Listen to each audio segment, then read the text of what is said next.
Episode 90. Dear Harry, Ron, and Hermione, Aragog died last night. Harry and Ron, you met him and you know how special he was. Hermione, I know you'd have liked him. It would mean a lot to me if you'd nip down for the burial later this evening. I'm planning on doing it round dusk. That was his favourite time of day. I know you're not supposed to be out that late, but you can use the cloak. Wouldn't ask, but I couldn't face it alone. Hagrid. Look at this, said Harry, handing the note to Hermione. Oh, for heaven's sake, She said, scanning it quickly and passing it to Ron, who read it through, looking increasingly incredulous. He's mento, he said furiously. That thing told its mates to eat Harry and me, told them to help themselves, and now Hagrid expects us to go down there and cry over its horrible hairy body. It's not just that, said Hermione. He's asking us to leave the castle at night, and he knows security's 1,000,000 times tighter and how much trouble we'd be in if we were caught. We've been down to see him by night before, said Harry. Yes, but for something like this, said Hermione, we've risked a lot to help Hagrid out, but after all, Aragog's dead. If it were a question of saving him, I'd want to go even less, said Ron firmly. You didn't meet him, Hermione. Believe me, being dead will have improved him a lot. Harry took the note back and stared down at all the inky blotches all over it. Tears had clearly fallen thick and fast upon the parchment. Harry, you can't be thinking of going, said Hermione. It's such a pointless thing to get detention for. Harry sighed. Yeah, I know, he said. I suppose Hagrid will have to bury Aragog without us. Yes, he will, said Hermione, looking relieved. Look, potions will be almost empty this afternoon with us all off doing our tests. Try and soften Slughorn up a bit then. 57th time lucky, you think? Said Harry bitterly.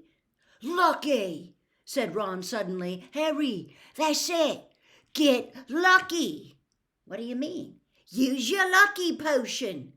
Ron, that's it, said Hermione, sounding stunned. Of course. Why didn't I think of it? Harry stared at them both. Felix Felicis, he said. I don't know, I was sort of saving it. What for? Demanded Ron incredulously. What on earth is more important than this memory, Harry? Asked Hermione. Harry did not answer. The thought of that little golden bottle had hovered on the edges of his imagination for some time. Vague and unformulated plans that involved Ginny splitting up with Dean and Ron somehow being happy to see her with a new boyfriend had been fermenting in the depths of his brain, unacknowledged except during dreams or the twilight time between sleeping and waking. Harry, are you still with us? Asked Hermione. What?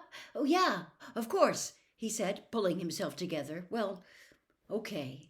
If I can't get Slughorn to talk this afternoon, I'll take some Felix and have another go this evening. That's decided then, said Hermione briskly, getting to her feet and performing a graceful pirouette. Destination, determination, deliberation, she murmured. Oh, stop that, Ron begged her. I feel sick enough as it is. Quick, hide me. It isn't lavender, said Hermione impatiently as another couple of girls appeared in the courtyard and Ron dived behind her. Cool, said Ron, peering over Hermione's shoulder to check. Blimey, they don't look happy, do they? They're the Montgomery sisters, and of course they don't look happy. Didn't you hear what happened to their little brother? Said Hermione. I'm losing track of what's happening to everyone's relatives, to be honest, said Ron. Well, their brother was attacked by a werewolf. The rumor is that their mother refused to help the Death Eaters.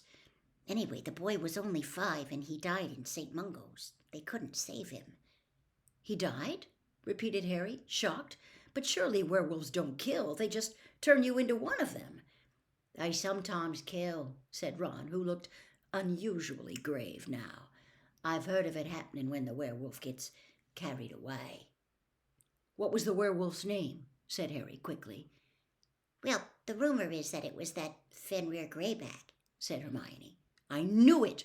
The maniac who likes attacking kids, the one Lupin told me about, said Harry angrily. Hermione looked at him bleakly. Harry, you've got to get that memory, she said. It's all about stopping Voldemort, isn't it? These dreadful things that are happening are all down to him. The bell rang overhead in the castle, and both Hermione and Ron jumped to their feet, looking terrified. You'll do fine, Harry told them both as they headed toward the entrance hall to meet the rest of the people taking their apparition test. Good luck. And you too, said Hermione with a significant look as Harry headed off to the dungeons. There were only 3 of them in potions that afternoon, Harry, Ernie, and Draco Malfoy. All too young to apparate just yet, said Slughorn genially. Not turned 17 yet? They shook their heads. Ah, well, said Slughorn cheerily. As we're so few, we'll do something fun. I want you all to brew me up something amusing. That sounds good, sir, said Ernie sycophantically, rubbing his hands together. Malfoy, on the other hand, did not crack a smile. What do you mean, something amusing? He said irritably. Oh, surprise me, said Slughorn airily. Malfoy opened his copy of Advanced Potion Making with a sulky expression. It could not have been plainer that he thought this lesson was a waste of time. Undoubtedly, Harry thought, watching him over the top of his own book, Malfoy was begrudging the time he could otherwise be spending in the Room of Requirement. Was it his imagination, or did Malfoy, like Tonks, look thinner? Certainly he looked paler. His skin still had that grayish tinge, probably because he so rarely saw daylight these days. But there was no air of smugness, excitement, or superiority. None of the swagger that he had had on the Hogwarts Express when he had boasted openly of the mission he had been given by Voldemort. There could be only one conclusion, in Harry's opinion. The mission, whatever it was going badly.